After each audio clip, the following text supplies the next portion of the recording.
riding with my dad across this country, down in the Lonesome Branch, where I learned about a weakness down deep within my soul.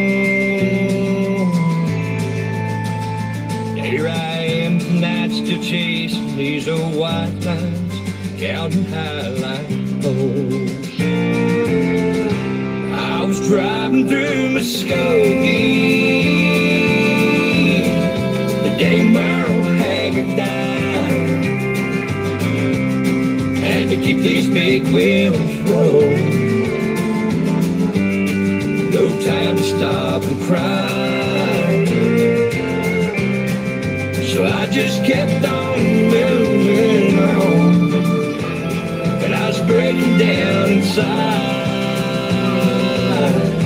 I was driving through Muskogee, Oklahoma, the day Merle Haggard died.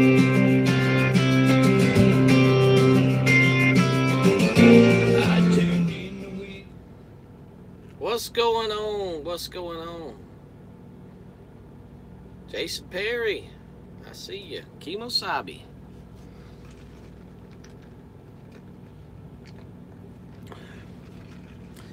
Got the Tony Justice bringing us in, like always. We know we got to support Tony Justice. Love his music. What's everybody doing tonight? CPAP, what's up? Burger. Not Burger. Grabber, I can't read. Michael P. That's right. Tony Justice. That's right. Yes, sir.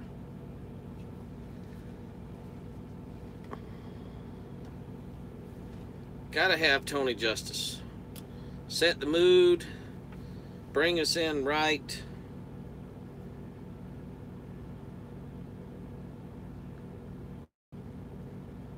Isn't that right? Right. Snorlord. That's right. Chicken is where it's at. Look here. Look here. Look. We have the evidence. We have the evidence. I'm going to be convicted of evidence here. I got to get rid of the evidence. Depressing mood. What are you talking about? Depressing. I can't help you if you're depressed there, CPAP. That's on you.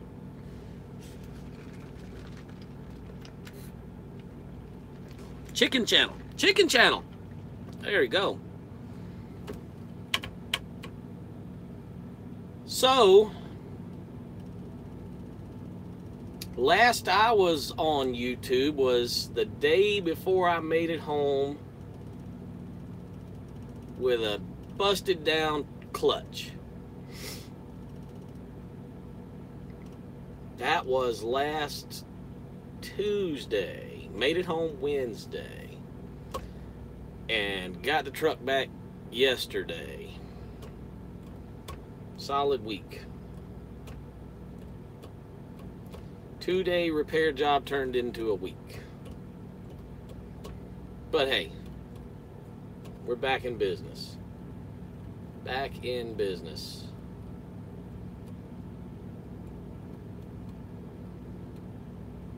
And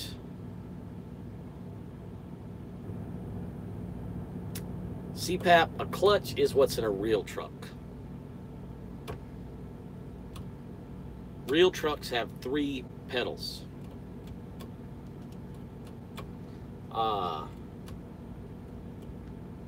You don't realize how bad your clutch is, you know, if it's not slipping, which mine wasn't slipping. So I really didn't have a notion that my clutch was going until the clutch brake stopped working. But I've got a new clutch. Come on, Grabber. Come on. You're part of the 3-pedal crowd. Come on now. It ain't that bad. It ain't that bad. But you don't realize how bad your clutch is. You know, granted, if it's slipping, you realize it. Juan, you're just late. That's the problem. You're just late. TJ, what's going on? Juan, you're just late to the party. You missed the awesome Tony Justice music. It's unacceptable. You'll need to do better next time. Oh, Grabber, come on. Take some ibuprofen, you'll be fine. Pop some ibuprofen in the morning, you'll be good to go. You start to roll into a major city, if it's traffic jam, just pop a couple more ibuprofen. You'll be fine. But what I was going to say is, if your clutch isn't slipping and it's worn, the springs are shot or whatever,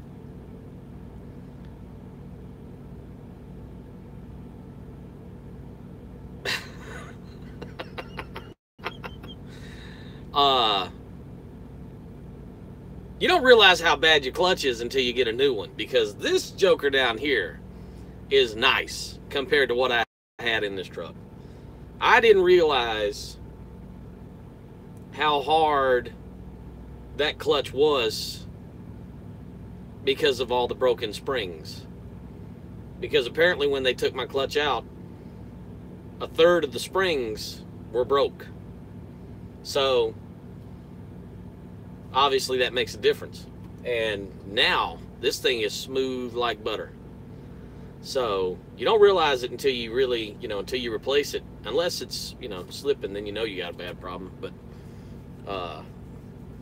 much better now. Much better now. So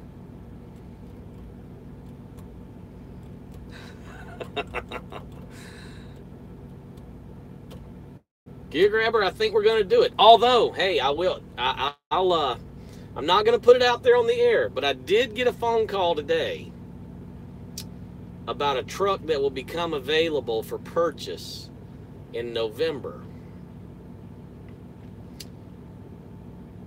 And I know what the truck is, roughly. I don't know the exact specs, but I have a rough description of what the truck is. And I have a rough description on the mileage that it's going to be around about, and what kind of money they're going to be talking on it. And it is going to be hard to pass up if all those things come to be true. Gonna be hard. And it's not a new truck.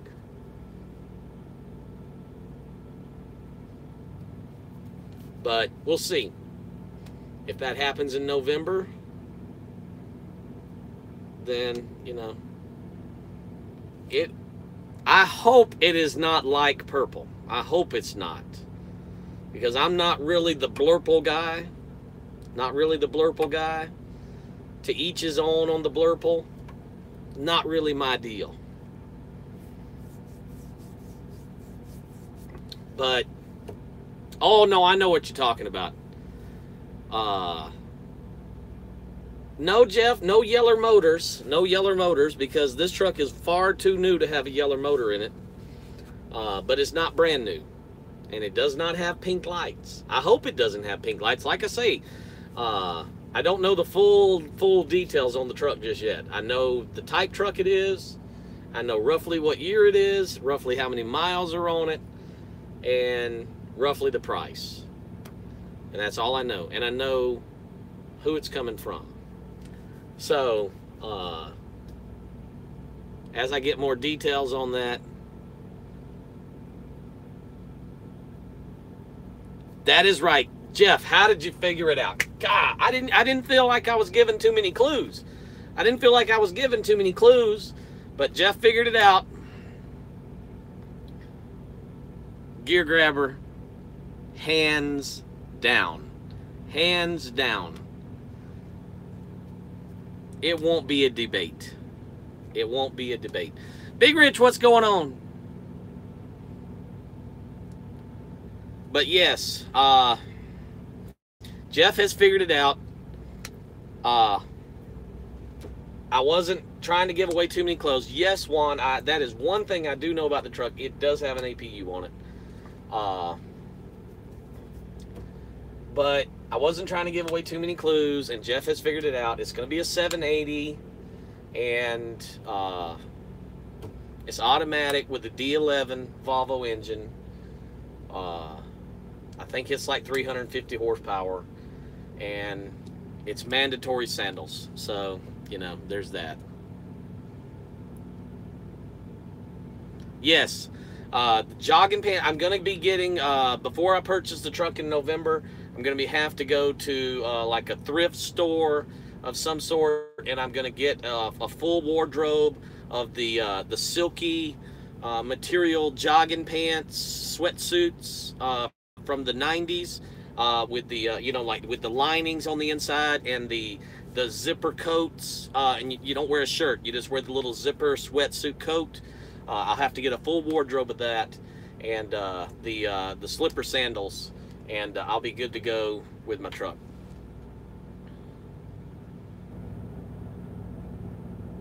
Yes, Snorlord. Oh, that Jeff, I didn't miss that. I missed that announcement somehow. I missed that announcement. That is awesome. It's going to go perfect with my new truck that Jeff has figured out. Yes. Oh, gold chain all the way. Gold chain. I'm going to get a new gold watch. I may even go so far as to knock out a few teeth and get some gold front teeth, It's going to be awesome. It's going to be awesome. I might even, I might even grow like some patch of chest hair to stick out of the sweater vest, the sweatsuit there, Leave it zip down about a third of the way, It's going to be great. It's going to be great. I can't wait.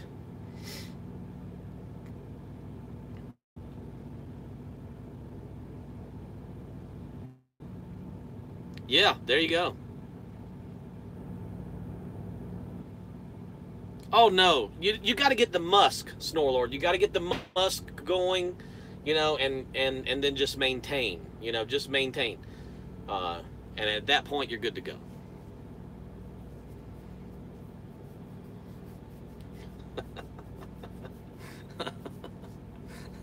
Baller Express. Oh boy. No, it's not a Volvo T680. I mean, damn, that would be a bad deal. A Volvo T680. It's not a Volvo 680. I'm not going to say what it is. I'm going to wait until I see if I even decide to purchase the truck. The truck might become available and it's not exactly what I was told that they thought it was going to be. It may have too many miles. It may be too much money. It may be too old, because if I'm going to buy another used truck, it's going to be within a strict set of parameters. And if it doesn't fall into that, then I'm not going to go. Yeah, I'm getting all those numbers mixed up. All the numbers mixed up. But yeah, so the truck may not even the truck may not even fall into the parameters that I would be looking for another used truck if I bought another used truck. So just gonna wait and see as the guy is able to get some more details on it, and go from there. So that was just a phone call today from the sales guy, and he said, hey, I got word today about this truck, blah blah, just know a little basic information, we don't have it yet, blah blah. So we'll see. 4 cheeseburger from Brahms. Oh, what? Big Rich, is that on your list of approved? I don't. Oh man. Oh, there you go. Gear Grabber has let it out the bag. The parameters that I was talking about, that was just fiction. I really don't have any parameters. Running somewhat is all I was really looking for. And so I'm going to be buying Grabber's ProStar and making a move. Kaislin, what's going on?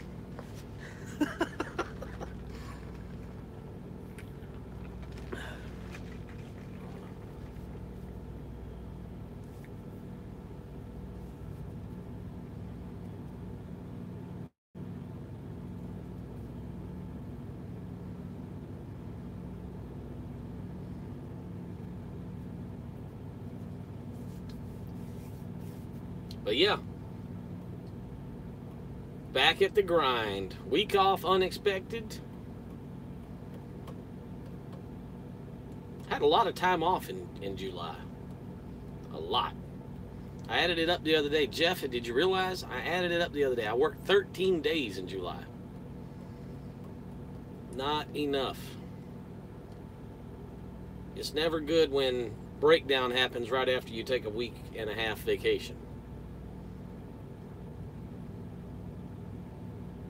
Yeah, there you go. That's the grabber plan right there. Get the ProStar, buy a brand new trailer, destroy it your first week.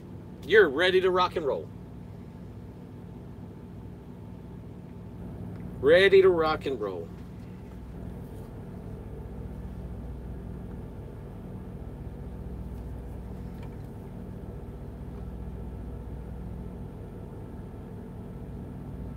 Wow, wow, wow, wow. Yeah, man, that is... Woo, that is rough right there. You know, I called, it's been about maybe a month ago, maybe a month and a half ago, I called on a load. I want to say I was going to the Louisville area, and I called on a load, and it was out of southern Indiana, but it was over there like you were headed toward Evansville, kind of over in the woods, above 64, you know, maybe over in that way. And he says, yeah, it's a load of cowhides. And I said, oh, okay, cowhides. And I was like, how fresh are they? And he said, oh, they're fresh.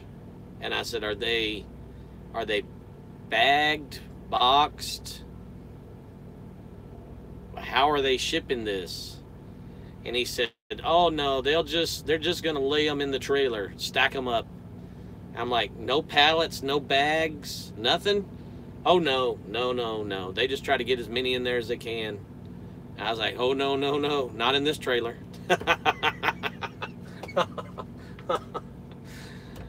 Yeah, that's all I can imagine.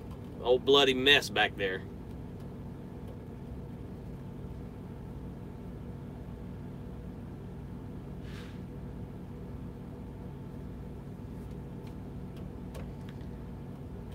But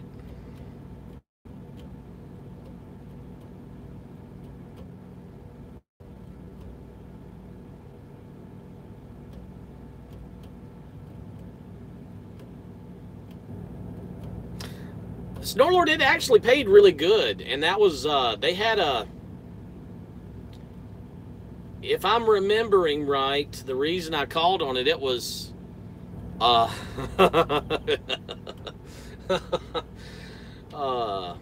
Snorlord, it was the day of the load or the day before, late in the afternoon, and they had a high number posted, and I called about it, and then I still didn't do it even with the high number. But it wasn't long, I was still looking, and that load was gone. Somebody took it, and, you know, I mean, I guess if you had an older trailer that maybe wasn't food grade, and you couldn't haul a lot of the food grade stuff, you know, because there's a lot of food grade stuff that they say needs to be food grade trailer, but then you see people in there with these old raggedy trailers, you're like, that ain't food grade, but they're loading it. So, you know, I imagine somebody took that with maybe an older trailer, non-food grade, whatever, and they were, you know, it's just another load, you know. Let it get all bloody mess, you know, the hell, the trailer's probably like hell anyway, and no big deal.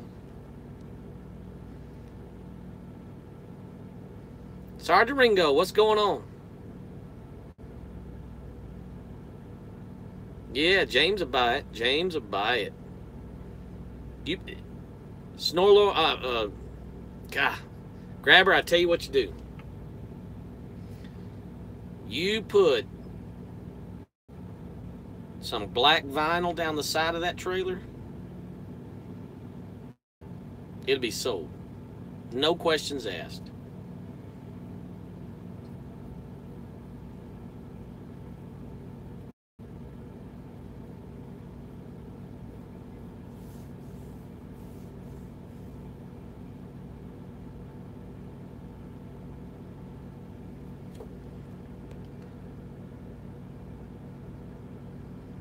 Oh, there you go, Grabber. Kaislin, working you a deal right there. Look at that.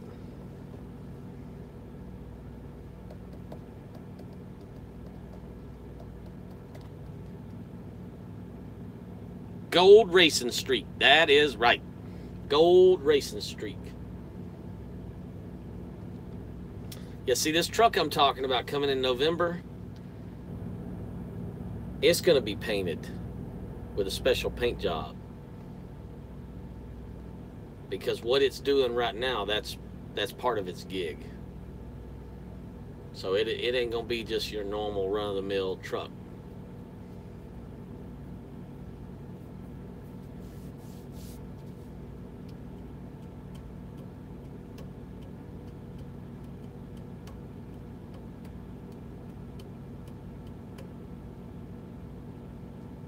That's right. Sergeant Ringo, you got it. You put a stripe on it, it instantly adds 5 miles an hour. Instantly. That's automatic out of the box. Put a stripe on it, phew, racing trailer. You can tell the broker when you call to book a load, man, I got a racing trailer. I can get it there several hours faster than anybody else. Oh, look, Jeff's throwing in 2 roller dogs. Oh, man, they're sweetening the deal already. This deal is done. Deal is done. Yeah, look at that. See, Snorlord's going to make his a racing trailer. Man, he'll be flying up down the roads everywhere, too.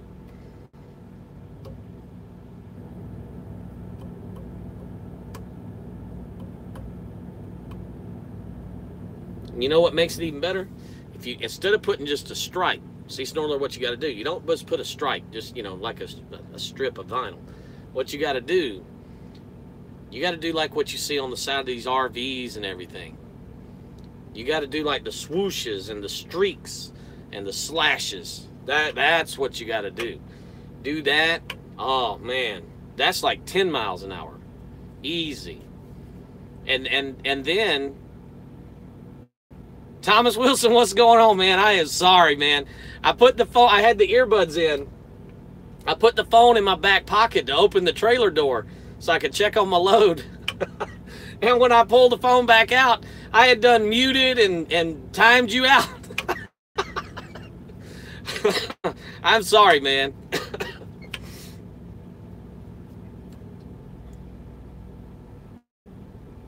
That's right. See, Jeff, you're figuring it out. Put those decals on, and it saves you on the fuel mileage. It instantly. And that's right. Ringo's got it. You got negotiating power. When you call those brokers, you say, listen, I got these tribal swooshes on my trailer. We're good to go for an extra 10 miles to the gallon and 10 miles an hour. And that's all we got to talk about. So I just need you to give me that $4 a mile, and your load's good to go. And they'll do it because you got the trailer like that. They won't even ask a question.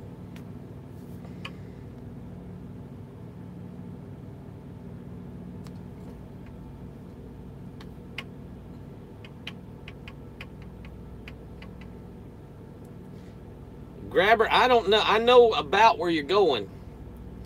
And I think about where I'm at is the closest Blue Beacon. Is that about right? Where I'm at right now?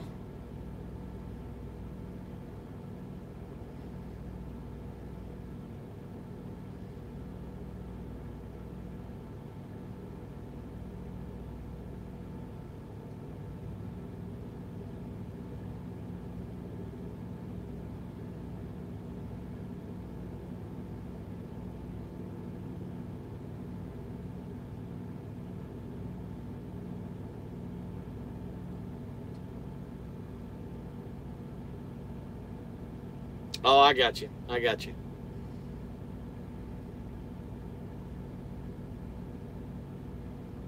Or are you just going home once you deliver tomorrow? Just said to hell with it, huh?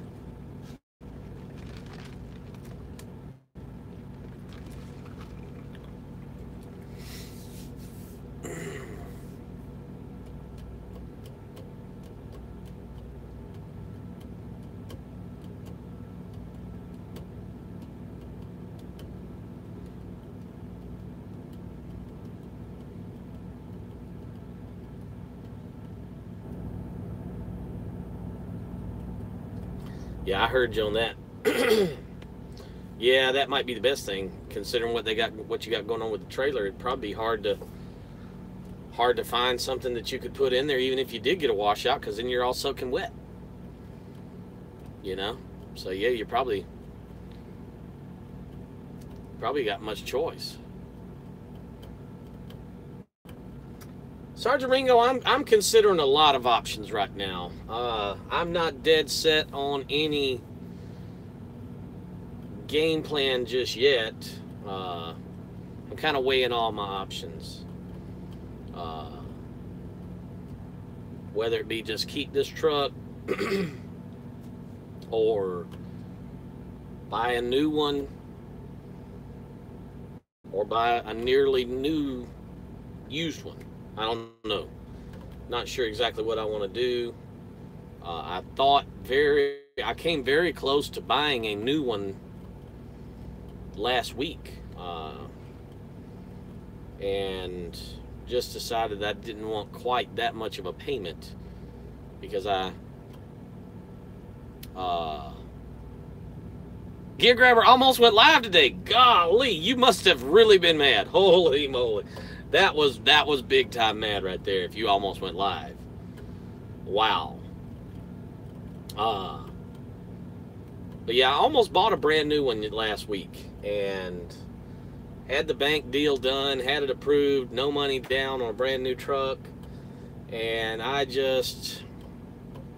if I do decide to do a new truck, I'm going to put a bunch of money down just so I don't have that huge of a payment. I wasn't ready to stroke out that kind of a check every month. So, decided to hold off for now and see what I decide to do.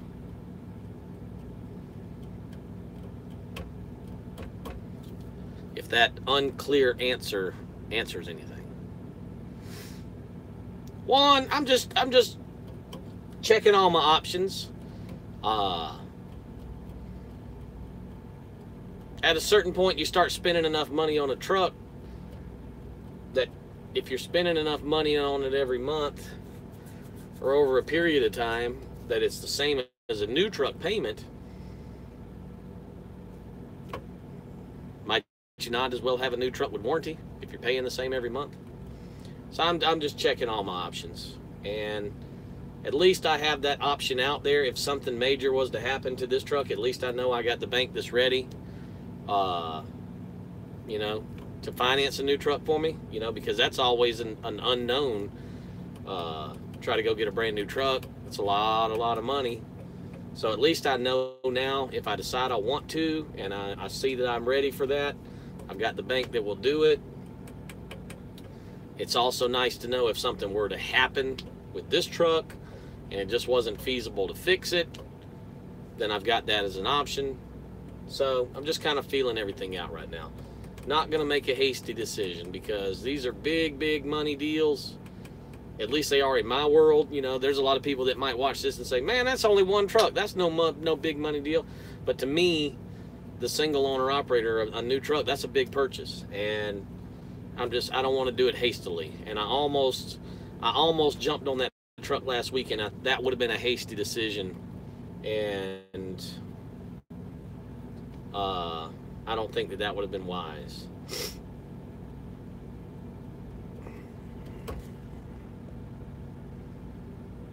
Yeah, that's right, Sergeant Ringo. That's what I'm doing. Snorlord said I should sell Kaislin my truck. Well, I could. I don't even know that Kaislin would want my truck, but I guess I could try to sell Kaislin my truck if he wanted it. But then I'd have to buy something, and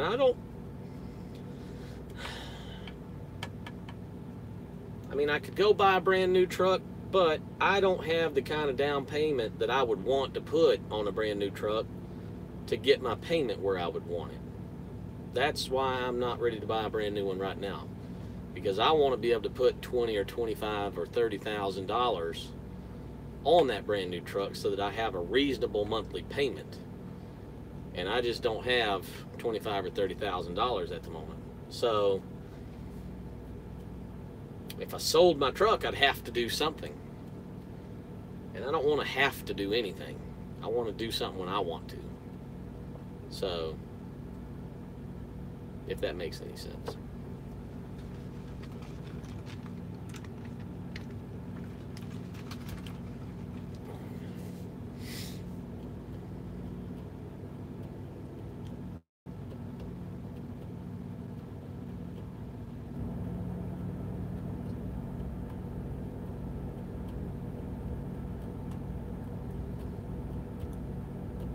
Snorlord, you were on the phone earlier whenever I booked that load for tomorrow.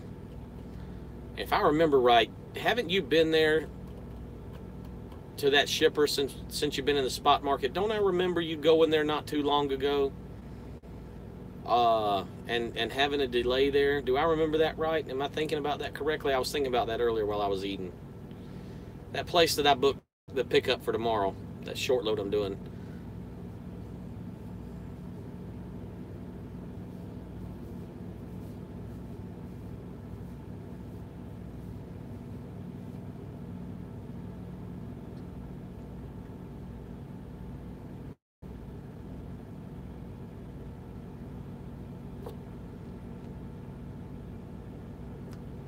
Yeah, Sergeant Ringo, I've kind of looked at that too, and I'm still kind of poking around looking.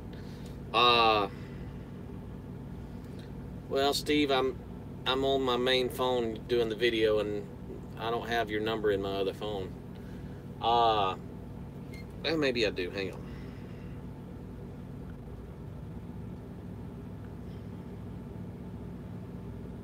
No, I do not. I don't have any numbers in that phone. So,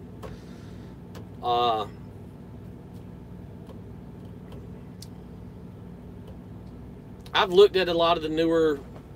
The problem with trying to find a nearly new used truck is most people don't get rid of a truck around 100,000 miles. There's not a lot of them on the market. There's some out there. There's some that I'm not interested in. For whatever reason, there is a lot of the new international LTs. There is a ton of them on the market around 100,000 miles. And I don't necessarily think that's a good thing. But there's a bunch of those out there. There's some T680s out there, you know, maybe 150, 180,000 miles. There's some other trucks out there. You know, there's some Cascadias. I'm sorry, I'm not buying a Cascadia. I've driven Cascadia long enough. I drove one for 3 years as a company truck, and then I had the SFI truck. I'm just not buying a Cascadia. Yeah, Grabber, I think Snorlord went there here a month or two ago and had a delay on the shipping end of that since he's been in the spot market. I was just curious. I've been there a million times with the pumpkin, but it was always dropping hook. But I think I remember Snorlord going there here about a month ago, and he got held up. I think, Snorlord, you had to do an 8-2 split to make it to your delivery in Illinois.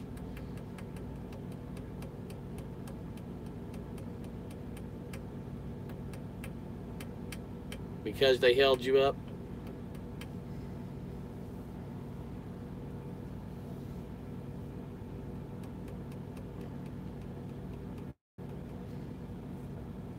Yeah, Sergeant Ringo, that's...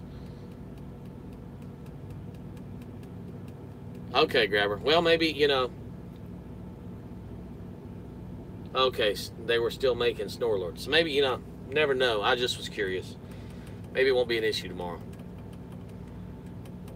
Because I was looking at the times on that load, and if there is much of a delay, it's going to be close. If you remember the times on that load that I booked today, 1300 and 0600.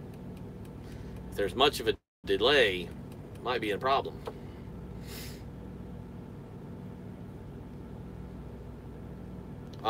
But yeah, Sergeant Ringo, I agree with you on the abundance of the new LTs with low miles and being on the used truck market. That, to me, doesn't seem like a good thing. All right, Jason Perry, I appreciate you coming in. You be safe, too. Juan, I get that.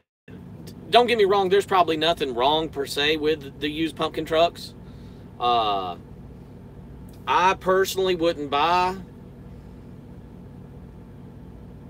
a used pumpkin truck for a couple of reasons. I'm not a Cascadia person. What's starting to get bad? Oh, dust storm in Phoenix. Lord. I'm not a Cascadia person. I've driven Cascadia long enough to know that I'm just not a fan. I haven't driven a Cascadia yet that didn't have a windshield that leaked or clearance lights that leaked.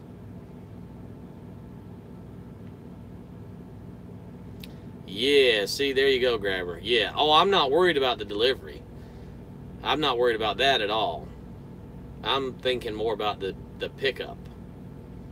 That's what I'm thinking about.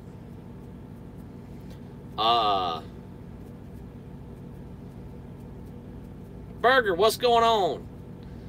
I'm just not the Cascadia person. I'm not knocking a Cascadia. There are thousands and thousands and thousands of them on the road. And they're apparently good trucks. They sell a crapper load of them. And there's a lot of people that make a lot of money with them. I'm not downing that at all. It's just not for me. It's not a truck I would consider to buy.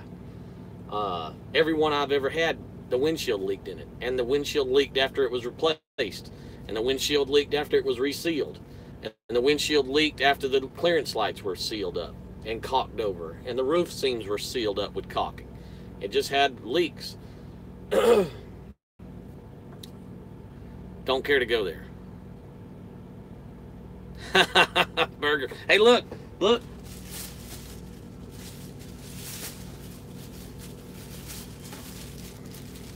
Done had it tonight, man. Done had it. Got to throw the bag away.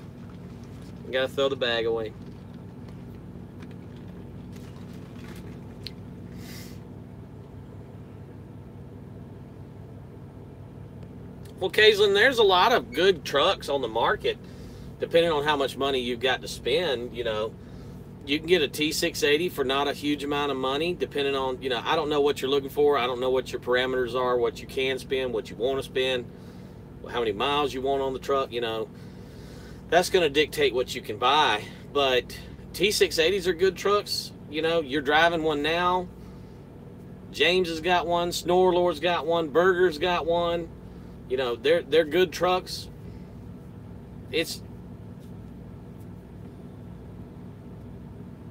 That's right, Ringo. That's what I'm thinking too. What'd you say, Caitlin? I saw you pop in there. 40,000. Well, hell, I'll sell you this one for 40. No, I'm just kidding. But T680s are good trucks. They're fuel efficient. They got a lot of room on the inside of them. They're fairly common. Yeah, I think, Burger had some bad luck with his. But I think, you know, Steve's not had all that bad of luck. Well, Snorlord's not had all that bad of luck with his. I know he put a clutch in, and James, you know, James bought one that's a little newer, had more miles on it, but he's not really had any issues with his. He's done a lot of preventative stuff to his truck to keep from having an issue, but he's not really had an issue with his truck, and they both get good fuel mileage from what I've heard from those two guys. So 680 would be a good choice, maybe. I can't really speak to a 579 Peterbilt just because I've never ridden around them much. Yeah, the 660. I'll tell you this though, the ceiling windows, you're talking about the ones in the front of the sleeper over the roof, is that what you're talking about? I would venture to say that 99% of the time you're going to have the buttons, the vinyl cover buttoned over them because it lets in so much light and heat. I used to have a Freightliner that had the sunroof up in the top, and the cover stayed in that thing 100% of the time because it just let in so much heat. I mean, I guess maybe in the wintertime you could take it down and enjoy some sunlight and it wouldn't let in too much heat to where it would be a problem, but I don't care about a window in a sleeper. I'm not opening the windows anyway. So T660s I think are pretty good. I don't think I think they're more along the lines of fuel mileage like my 386s. The newer trucks that have come since then are better on fuel. The T680 replaced that truck. It's better on fuel. The Pete 579 replaced this truck. It's better on fuel. I don't know if 40,000 is going to get you to those trucks, though. You might, 40,000 might be more T660.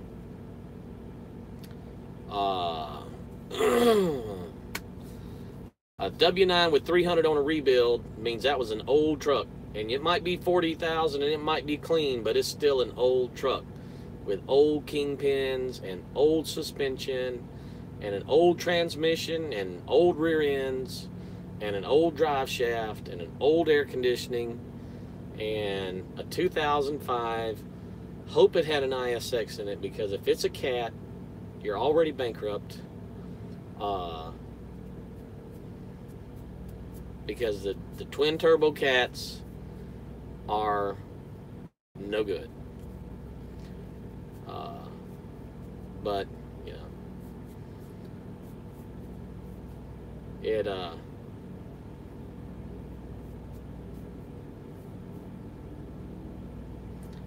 no way would I buy that truck. Not a chance in hell. Maybe if I hit the lottery and I didn't need to depend on that truck to make a living. Rebel Trucker, what's going on? Cummins, okay. I mean, ISX. ISX is... I've never been a huge Cummins fan until... And I'm not going to say that I'm a huge Cummins fan now. I've got a Cummins now. But...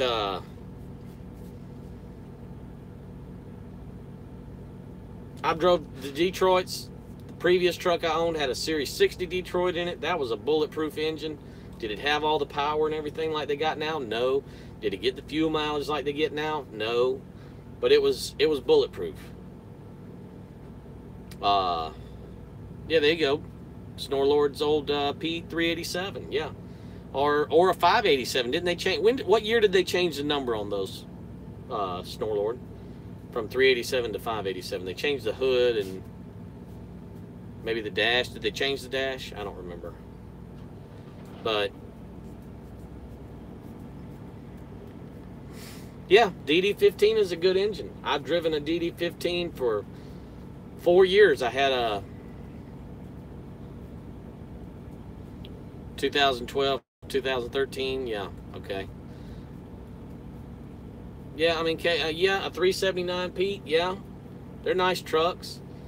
But if it's a 379, it's an 07 or older. I mean, you're talking about at least an 11 or 12 or 13 or 14-year-old truck.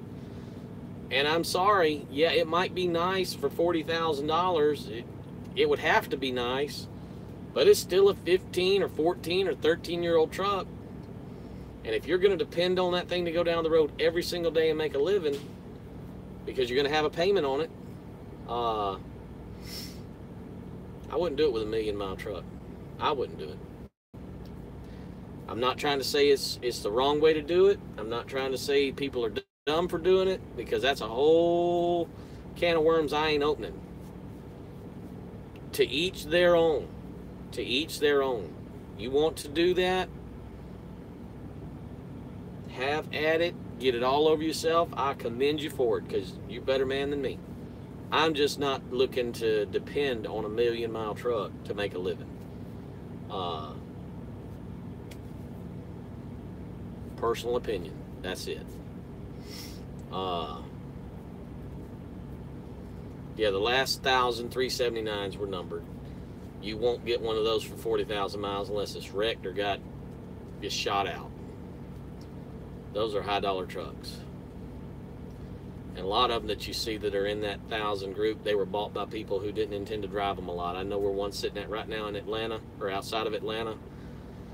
It's a 2007. I forget what number it is, but it's one of the numbered ones. It's got a 300-inch wheelbase on it with every option that you could get on a 379 that year. And it's less than 100,000 miles on it. And he'll sell it. But it's more than what a new one's going to cost you today.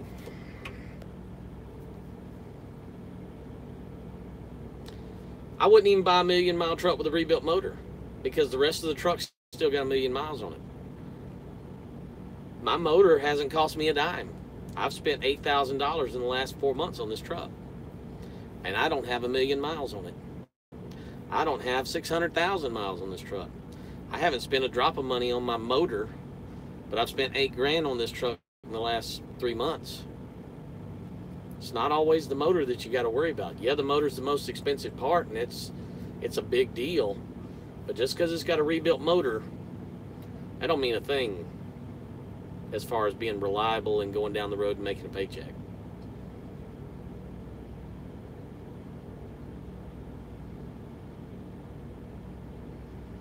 And it's just my opinion. I'm not trying to offend you, Kaislyn.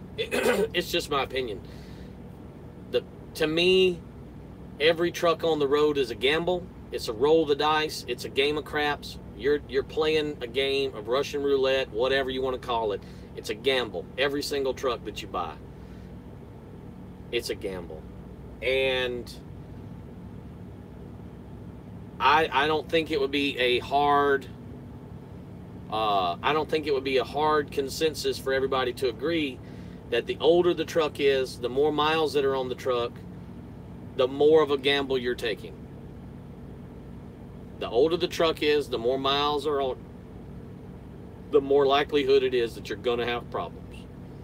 I don't feel like that's a controversial statement. And so, if you have piles of money to repair the truck, go for it. Buy the old truck that's got 1,000,000 miles and a rebuilt motor, and you got the piles of money to put a clutch, a transmission, a rear end, an air conditioning system, power windows goes out, clutch goes out, electrical problems, suspension needs redone, driveline needs redone, whatever, airbags are going bad, brake chambers, fifth wheel needs rebuilt, whatever. You got piles of money to do that, buy the 1,000,000-mile truck with a rebuilt motor, and you can fix all those things that go wrong when they go wrong. And not if they go wrong, when they go wrong. But if you don't have the piles of money, it's probably not a good idea.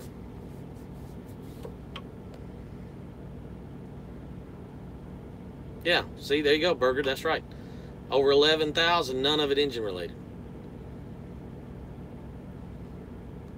Rebel Trucker asked what was the deal with my clutch. I had to have a new clutch and pressure plate. No, not pressure plate. Yes, clutch, pressure plate, throw-out bearing, and clutch brake. My main issue was the clutch brake was what alerted me that I had a clutch problem. The clutch brake stopped working, couldn't get it into gear from neutral, and I was able to limp it home from Indiana because the clutch wasn't slipping. So I limped it home from Indiana to Georgia. I got it inspected on a Monday in Indiana, and they said that the clutch brake wasn't working, but it was because the clutch was completely adjusted out, and there was no adjustment left in it, and that was affecting the clutch brake operation. And they couldn't get me in the shop until Thursday, and they gave me a quote of about $800 more than if I could limp it to home.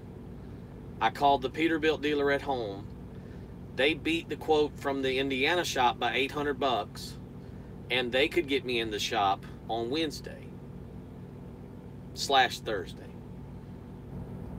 So I said, well, it's $800 cheaper at the shop at home. I won't be in a hotel while they got the truck torn apart, and I can run a load home and make a paycheck on that in the interim while I'm waiting, rather than sitting in Indiana until Thursday to get the truck in the shop. So I took a load home, limped it down there, took my time on it, and because I wasn't sure, I didn't want to press the truck real hard and have the clutch completely go in the middle of the load. Then I'm really broke down, under load, tow bills and all that. So I limped it home, made it there, no problem, and got the truck dropped off Wednesday afternoon, evening, and I got it back Wednesday. A whole debacle at the shop, whole debacle. Ended up having a mechanic that quit in the middle as he was starting on my truck. He decided he was leaving, and so that turned everything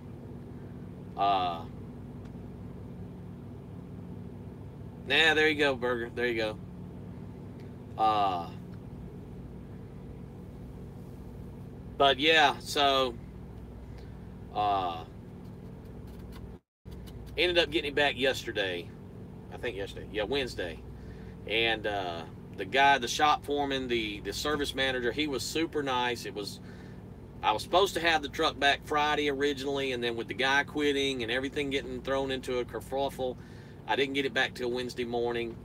And he ended up knocking another $200 off the bill, and I left there with a set of front shocks installed for $200 less total money than I was originally quoted for the clutch.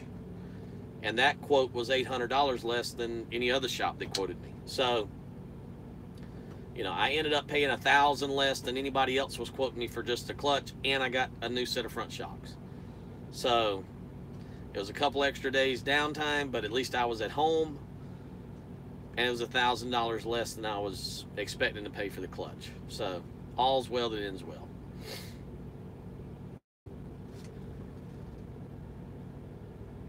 Yeah, Benjamin, I was pretty much down for a week. I dropped it off Wednesday evening, right before they closed, and I got it back Wednesday morning. So, had a week at home, unexpected. But, you know, the beauty of it is that it wasn't the end of the world. So,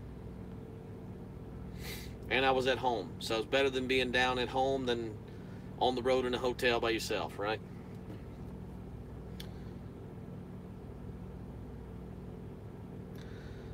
Ringo, I do not know what year Peterbilt made the Ultra Sleeper with the dinette. I want to say it was in the early 2000s, though. I don't think it was the first couple of years, I think, that they came out with the 70-inch. I'm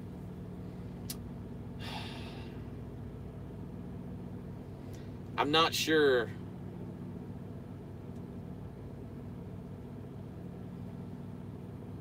I'm not sure.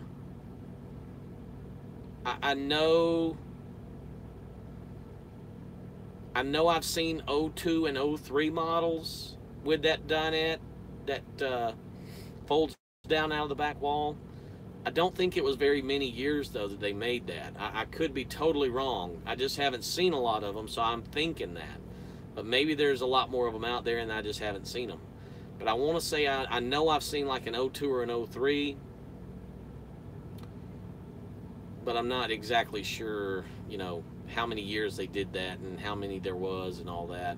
You don't see them very much at all, very much at all. They're very distinctive, though. From the outside, you can tell because they got the extra doors and toolbox doors because of the bench configuration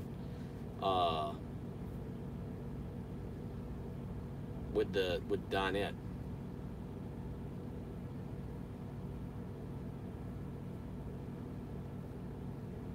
All right, Rebel Trucker, take it easy. Take it easy. Appreciate you stopping by. Be careful.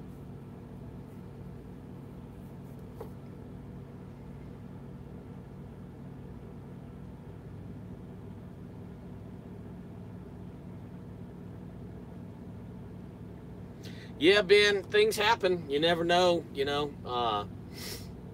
Had that guy not quit, I would have been done on Friday. It wouldn't have been an issue, but I guess he had something come up, personal reason, and he had to go. And it kind of left my truck sitting there on jack stands trying to figure out who was going to work on it. And, you know, there was other people there that could work on it, but they were also already delegated working on other trucks. So he asked me, you know, the guy called me on Friday morning, told me what was going on, and, you know, asked me how big of a deal it would be, could I work with him, you know, kind of a thing. And I was like, you know, listen, I don't want a rush job. I don't want somebody who doesn't really know what they're doing, but take your time, do what you got to do. It is what it is. I'm at home. It's not that big a deal, and I just want it done right. And then he worked with me on the bill too, so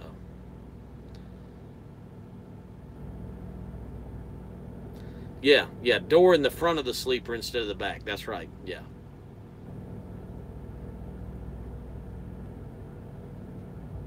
Well, there you go, Benjamin Duke. You're already tuned in. You beat the notification. How about that? Like lightning. Bam. On it.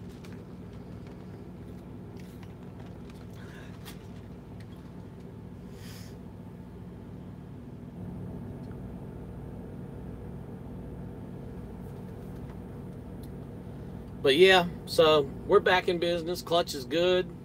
Clutch is better than I expected. And, man, I didn't realize, honestly, the truth be told, my clutch brake has been in pretty rough shape probably since I bought the truck. And I just didn't realize it, because now that I've got one that works like it should, the clutch brakes never worked like that in this truck.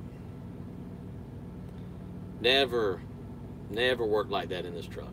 So in all reality, it was probably 3/4 shot when I bought the truck and just didn't know it, to be honest.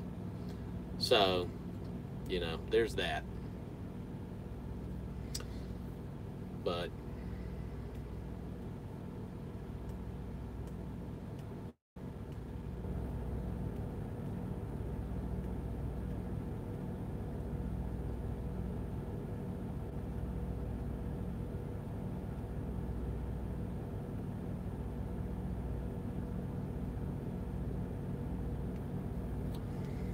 But it is what it is, and that's Snorlord's favorite saying. I don't think he's in here anymore, but that's his favorite saying. It is what it is. And, you know, we made it through. Back on the road.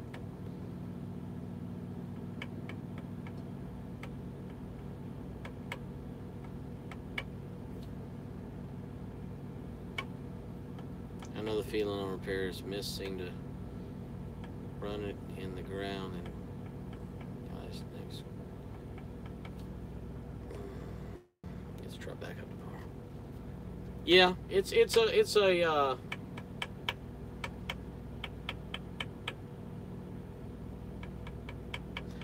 a revolution type thing, right? A revolving door.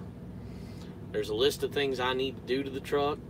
Most of it's minor stuff, and I'm checking it off my list as I go, you know.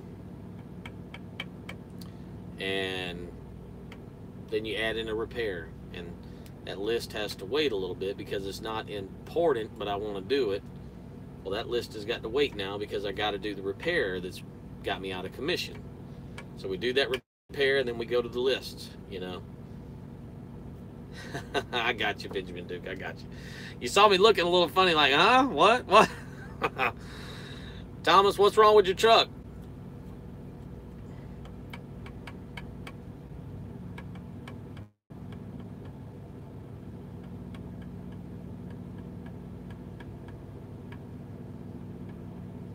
An auto shift LT, and he likes it. I don't have anything against an automatic. I'm not that guy who's like, oh, I gotta have a manual. I'll never own automatic. I've driven automatics. Yeah,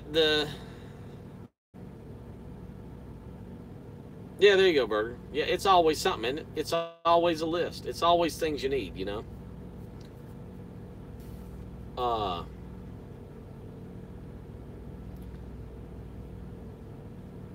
The lease truck I did with SFI, it had an automatic in it, and I grew to love it. You know, I had driven automatics a little bit prior to that in like rental trucks that I had when I was at the company. I was a company driver, and they used Penske for all their trucks. And so if my truck that I drove all the time was in the shop, they'd give you a loaner truck from Penske, and sometimes they'd be automatic. So I had driven them sporadically while I was driving company truck, and then I had the lease truck, which is automatic. Had that DT12 or whatever, and I grew to enjoy it. You know, it was nice in traffic, and I'm not that person. Hope it's got a Cummins. Yeah, I don't know. I don't know anything about the newest model Navistar engines. I'm not sure. They're calling them something now. They're not the N. Are they the N13s now? instead of Max Force. I'm not sure what the latest name. I'm not sure. But Thomas has got check engine light. Fix it with duct tape, says Sergeant Ringo. Yeah, just cover over the light. Yep. Yeah, Burger, I had a Cascadia. I had a 17. Oh, you got an Ideal lease truck. Okay. Yeah, the private fleet that I drove for, when I went to work there, had like 8 months or 6 months prior to me going to work there, they had just got a batch of new Freightliner Cascadias from Penske, and that was their first deal they had done with Penske. Prior to that, they were with Ideal Lease, and they had international 9400s. Yeah, Burger, I had a 17 Cascadia. I got it in October of 16, brand new, and I didn't, you know, it was a plain Jane truck, no frills, company spec truck with an APU. You know, it was a company truck with an APU. And although it didn't have anything in it, I didn't have any problems with that truck either, though. I had it almost a year. It's a brand new truck. You really shouldn't have any problems with it. But yeah, I will say that it went up down the road every single day, and it got good fuel mileage. But I wouldn't buy one with the intention of keeping it for years and years and years, just because I know the track record of windshields and leaks. And that truck, even though it was less than a year old, it had a windshield leak. So, you know.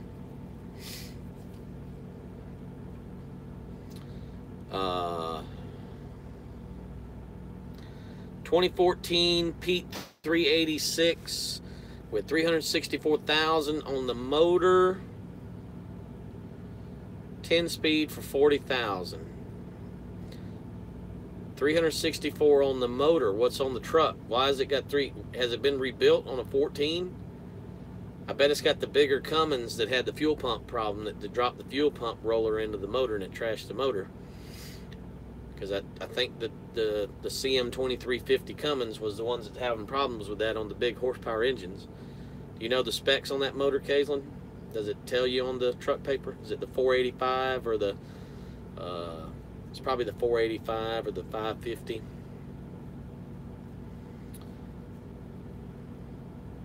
Oh, Burger, you had problems with your lease truck? The Cascadia? What here? Everquero passed my CDL a Tuesday. Oh man, that's a good deal. Congratulations, congratulations. I remember that day fondly. And I, like you, I remember that day. I remember that day.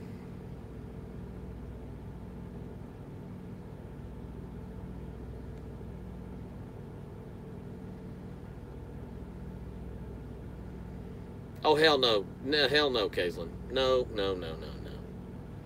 No.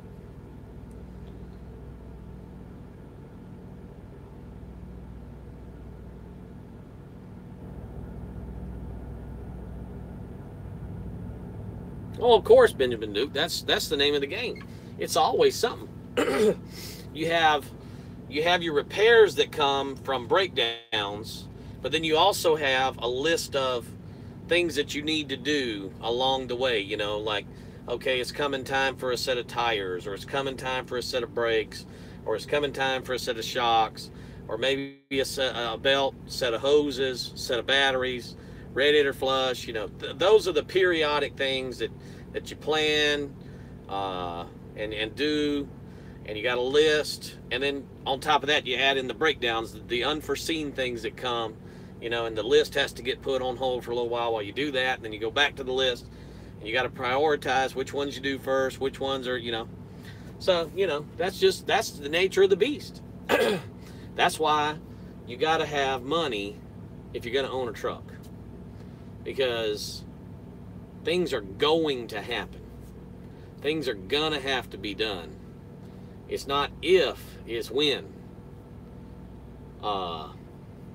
You got to spend money on the truck. You got to maintain the truck. You got to do preventative maintenance on the truck. I mean, it's just everything. I mean, I tried to explain that to a guy one day, and it's the amount of parts on these trucks is almost endless if you started replacing every little single part. And at some point in time, probably every single part is going to need to be replaced. Thomas, I didn't actually block you. What ended up happening is when I had you in my pocket, it timed you out. So you got timed out for, I think, 6 minutes or something like that, to where you couldn't message. And so after that went away, you would have been able to message. I tried to get Jeff's attention to tell him to undo it, but, you know, he was on a roll. And he wasn't paying me no attention, so he didn't even see that I was telling him to unblock you.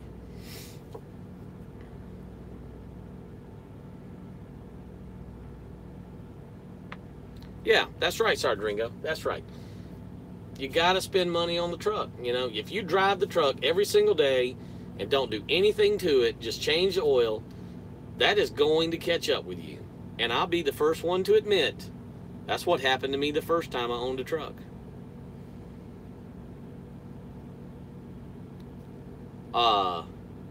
I was too young and dumb when I bought my first truck. I didn't even know what I didn't know. And I will stand right here and admit to you that I did not maintain that truck like I should have. Partially because I didn't even really know how I needed to maintain it. I didn't do much of nothing to that truck. Changed the oil. I know I ran the overhead on it, and I had a repair for a turbo blew, put an intercooler on it. The rear end went out one time. It was under warranty, put a rear end in it.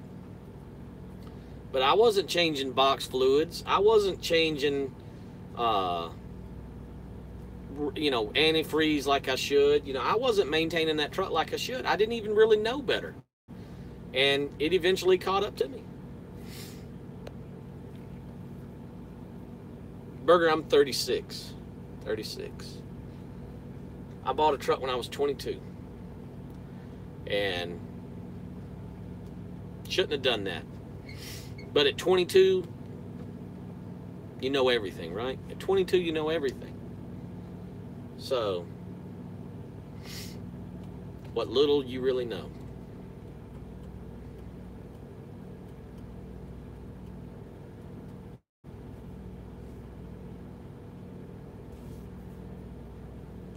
Oh, okay.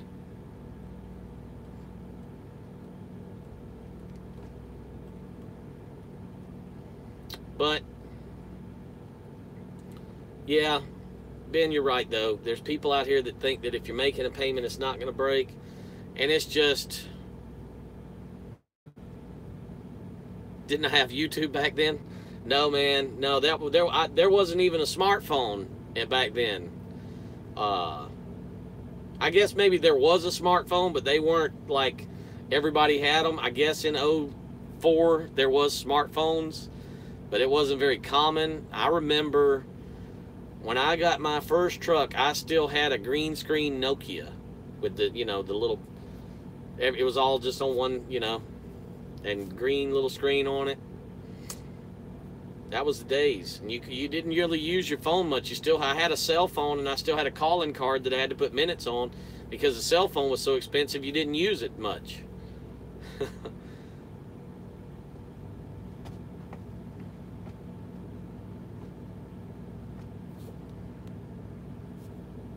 Yeah, that's right, Ben. I was too young.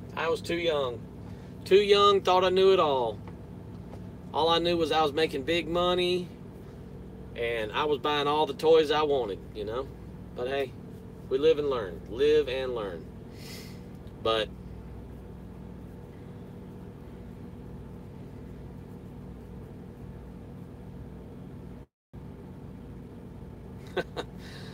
I hear you, Thomas. I hear you.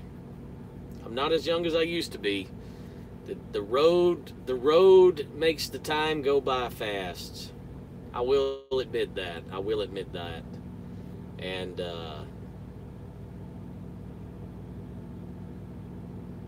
I don't even notice it much. Yeah, there you go. Yep, you had the nights and weekends and off-peak time, or what did they call it? I guess it was nights and weekends. Is that? Yeah, nights and weekends. Unlimited. Oh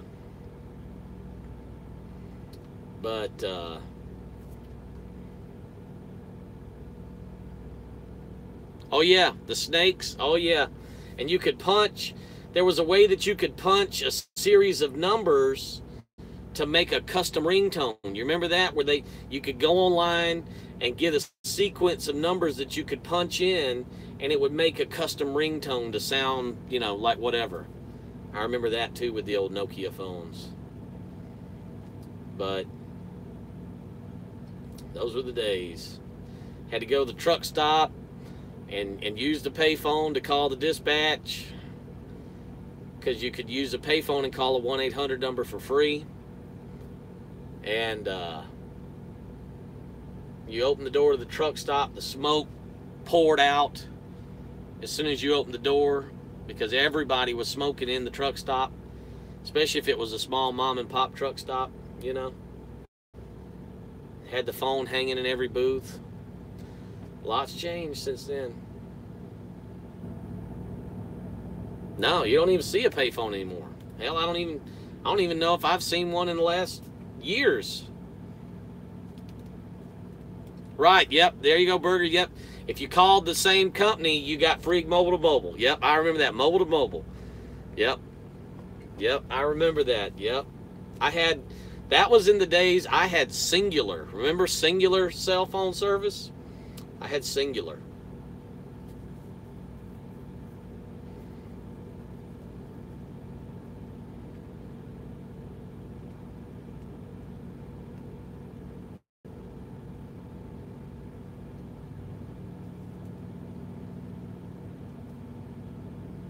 Battle stations.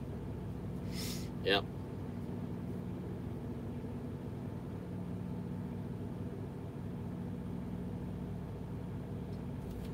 Battle stations.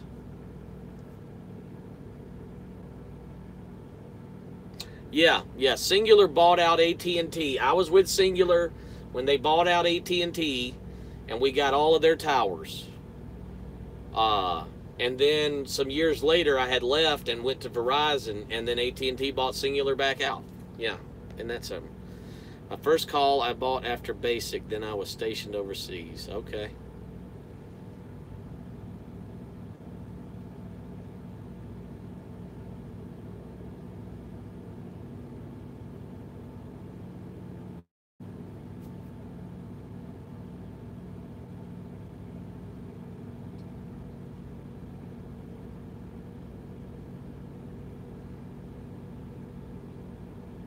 Yep, those were the days. Cell phones were just that. They were a cell phone. Now we got little computers that we use to call people in our hands. If you really think about it, that's what it is. We do everything on it that a computer will do. A calculator, a television,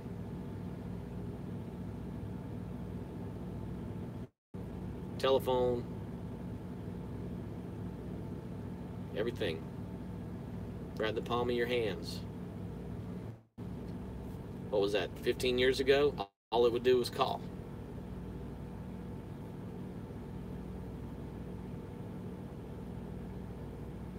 What are you seeing in your A? Huh?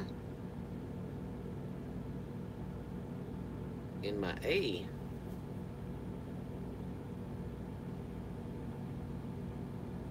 Yeah, Ringo, the 90s to now is a huge technology jump in the last 15 to 18 years. It's been astounding, really. I mean, just think about how much cars and trucks, everything has changed since the early 90s to now. In the last, say, 28 years, since 1990 to now. Think about how much stuff has changed in that period. I mean, it's crazy. It is crazy to think in just the last, say, 25 years what has changed. the technology-wise.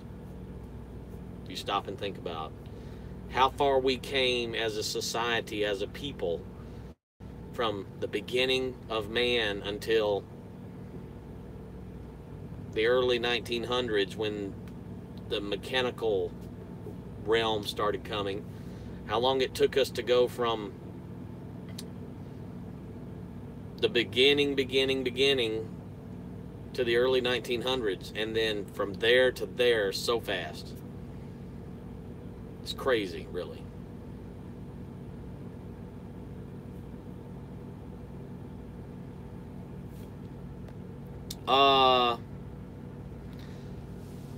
Benjamin, yeah, I guess you're asking about rates and lanes. I'm seeing that everything right now is kind of depressed a little bit. They're trying to get everybody, you know, I think that they're trying. There you go, Ben. I used to have a 1967 model F100.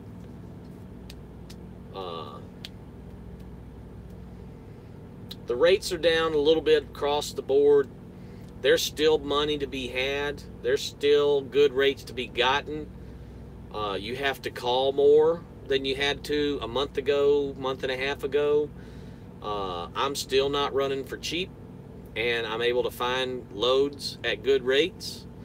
You just have to work harder at it to get it, and I'm okay with that. I'm okay with making 40 phone calls. That's okay. Doesn't bother me a bit, because at the end of the day, as long as I get my rate, I get my rate. So, yeah, the rates are, in general, they are down a little bit right now. They're not bad. You can still easily get $2 a mile. You can easily get $2.20 a mile. You can kind of easily get $2.30 a mile, and if you work really hard, you can still get $2.50, $2.60 on a longer run. So I don't think that those are bad rates. Are they astronomical like they were months ago? No. But the rates we had months ago were astronomical and uncharacteristic. And so that shouldn't be expected to be maintained. That's like the golden horseshoe that you get for a while, the unicorn. You ride that horse while it's here, and then when it goes away, you just be glad you rode it while you could. But the rates are down a little bit from that level, but they're still good, and I'm still making a heck of a lot more per mile than I was at Schneider, and I'm still far better off. So yeah, I guess it's all in how you look at it. If your glass is half empty, then the rates are down. If your glass is half full, the rates are still good. It's just how you look at it.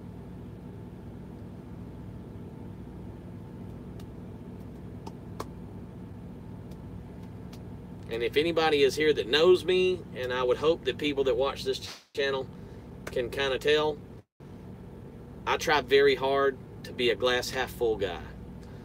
It takes a lot to get me down.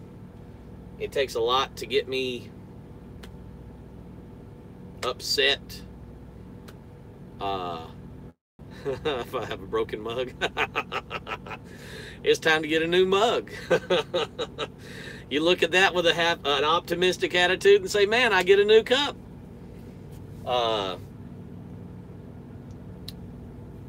Father and I are working on a 48 Ford. We have the brakes changed, the disc, and the motor is in it. Working on the transmission. Tell me you're putting a Ford motor in it, Benjamin Duke. Tell me you're putting a Ford motor in the vehicle. Do not tell me that you're putting a Chevrolet 350 in it, or an LS engine, or anything like that. There you go. That's right. And a tax write-off. There you go. You get a new mug and write it off.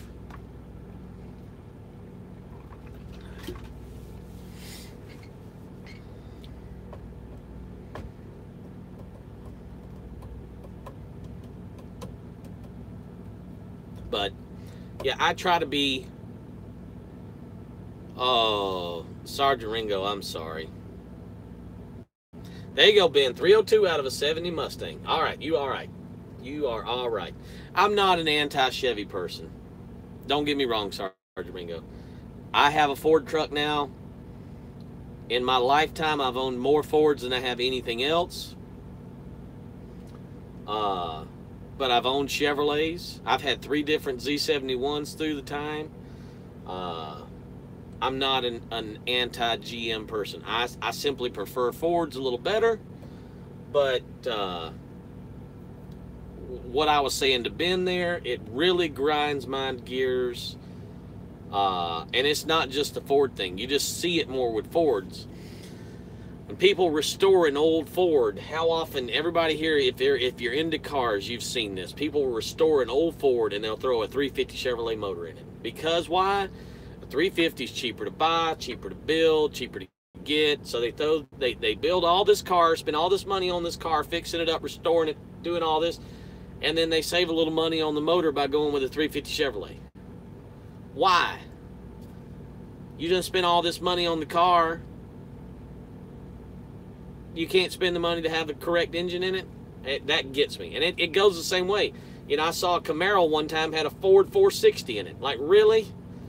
But, you know, I guess maybe they had the car, they had the motor, they put the two together, and they had a running vehicle. I get whatever.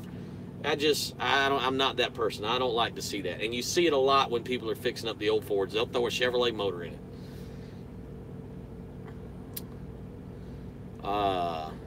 Saw an old 50s Ford show truck with a GM motor.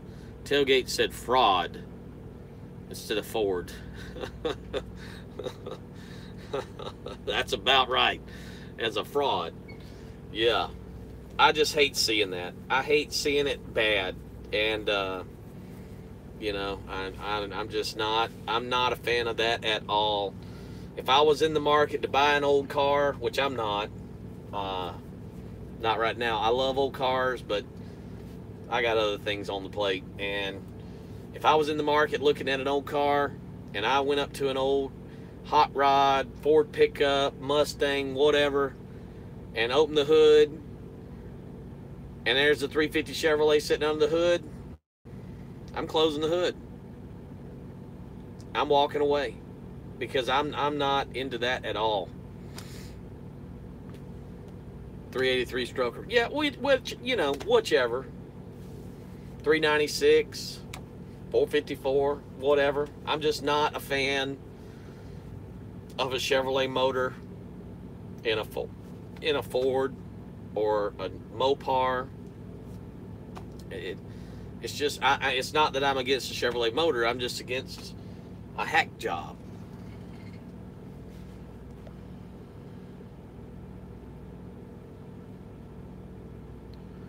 I reckon, Ben. I reckon.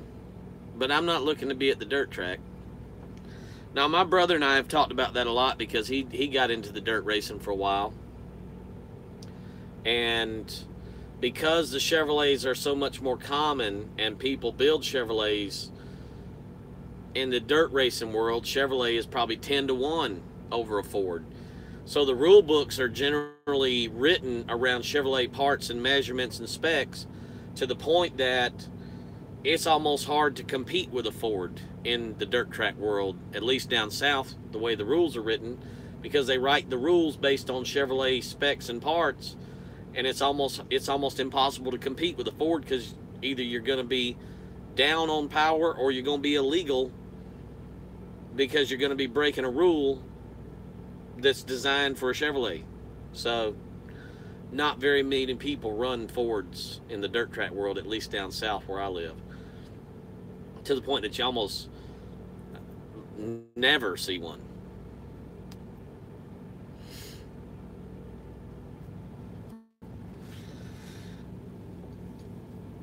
Yeah, Sergeant Rigo, I don't know about the newer, you know, I had an old Power Stroke. I had a 7.3 Power Stroke, and I love that truck. Dependable. It goes back to kind of like the old Series 60 Detroit, you know, that I had in my first semi that I owned. Dependable, bulletproof, good engine. Not like the new ones as far as power. Yeah, Chevelles are nice. Chevelles are nice. I had the old 7.3 Power Stroke, and that truck would have went until I decided to die. It probably could have outlived me easily, but it just didn't have the power. It did not have the power. And my trailer, my camper trailer, is just, it was on the very upper limit of what that truck was designed to pull. And although it did it, we went everywhere with our foot on the floor. So, you know, the newer Power Strokes, I know they had some issues with the 6.0, and then they had the 6.4 that was a disaster. But I think the 6.7s are pretty good. I think they got those pretty good. But, you know, I've never owned one of the newer Power Strokes, so I can't speak on that.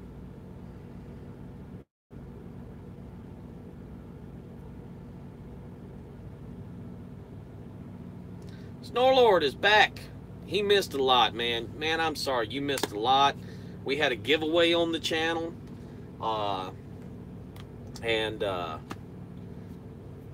We were talking about the winning Powerball numbers that I got from the Psychic. I'm sure they're going to hit. So I'm sorry you missed out on those. You know, we're going to all split the pot because I gave the numbers out, and we're all going to split the pot. And so I'm sorry you missed out on that.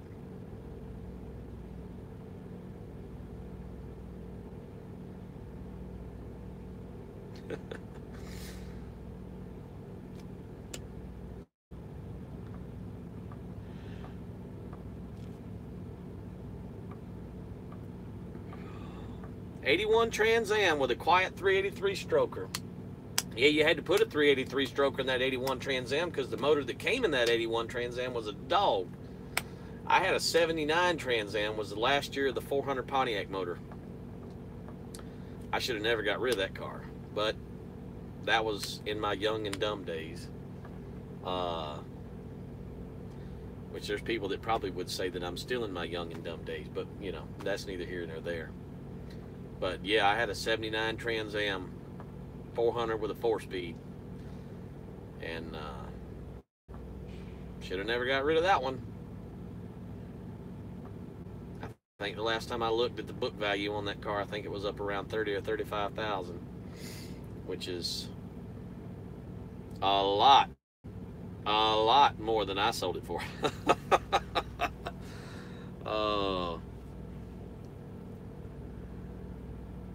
Jackpot is a trip to the Keystone. Better be sure your Psychic isn't in cahoots with me. Oh. Sergeant Ringo had a 79. There you go. Yeah, Thomas was a 301. Oh, a dog. A 301. Yeah, they were dogs. Now, little known fact, until the later, like, 2000 model Trans Ams came around, the turbo 301 car, I think, what was it, an 80 model? I'm not sure. I think either 80 or maybe it was 81, but they had a turbo model of the 301. And until the 2000s, that was the fastest Trans Am had ever been built in the quarter mile. That 301 turbo was faster than any of the other ones in the past. A little known fact there. I was blown away when I read that. But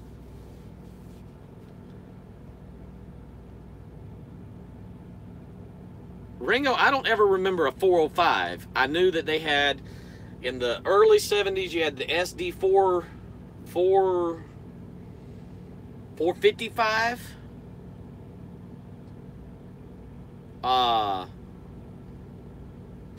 Yeah, there you go, Thomas. Yeah, 400. Yeah, 79 was the last year of the true 400 Pontiac motor. And if in 1979 you had a Trans Am with a 400 Pontiac, it was only a manual transmission. They did not make a 79 Trans Am with a 400 Pontiac and an automatic. If you had an automatic, it was a 403 Oldsmobile engine. And they were decent engines, but they were not the 400 They were not the 400 Pontiac. And I had a white 79 T-tops, WS6 package, cruise, tilt, air condition, power windows and locks, and it had a 400 Pontiac with a 4-speed manual, posi rear end, and the car was probably, I'd say it was about 60% restored. It still needed some work, but it was in good daily driver type shape. Needed the finishing touches, and I just got to where I was driving truck, and I wasn't driving the car very much. It was sitting, and I had a guy beating me up over wanting it. He lived in the little town I lived in. That was when I still lived outside of Augusta. And man, he kept calling me every couple of weeks. Hey man, you gonna sell me that car? As a buddy I knew. Man, let me get that car. You ain't driving it. Let me get that car. And of course, it being a buddy, you're gonna, you know, I gave him a deal on it because I wasn't driving it. It was just sitting there in the driveway, and I should have never sold that car.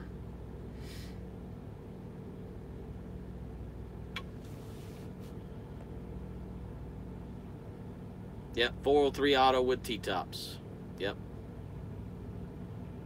If you had a 79 and it was automatic, you had, I think the 301 came out in 79.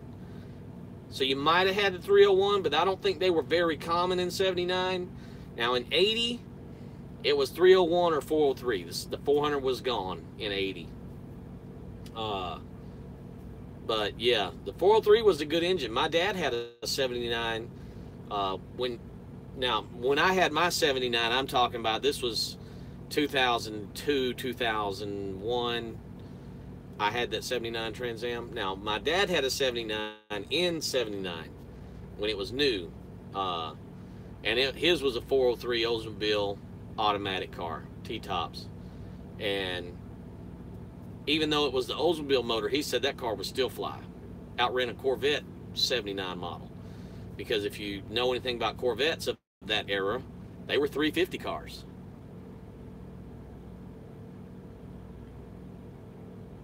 There you go, Ringo. All right, Burger. Take it easy. Be careful.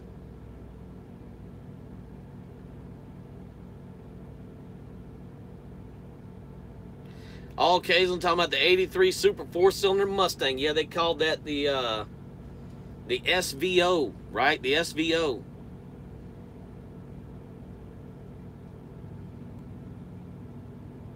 Oh, I missed Burger talking about his first car he ever had was a 70 Boss 302. What the hell?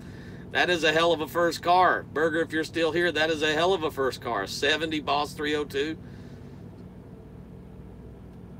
Oh, Snorlord said, what do I think about the modified Camaro Trans Am? They damn sure look better than the Camaro.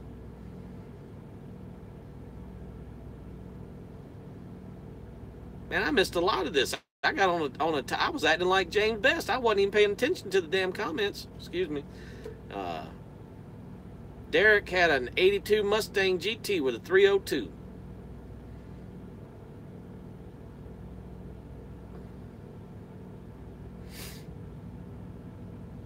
Yeah. It's funny you mentioned that little Mustang SVO, Kaislin, because that was in 1985, I think, right? Is that what you said, 85? 83. I think they ran till 85 because I remember my uncle, I was young, and my aunt at the time, my mother's sister, was dating my uncle. And he had one of those SVO Mustangs. And I think it was an 85, and this would have been like an 87. The car wasn't new.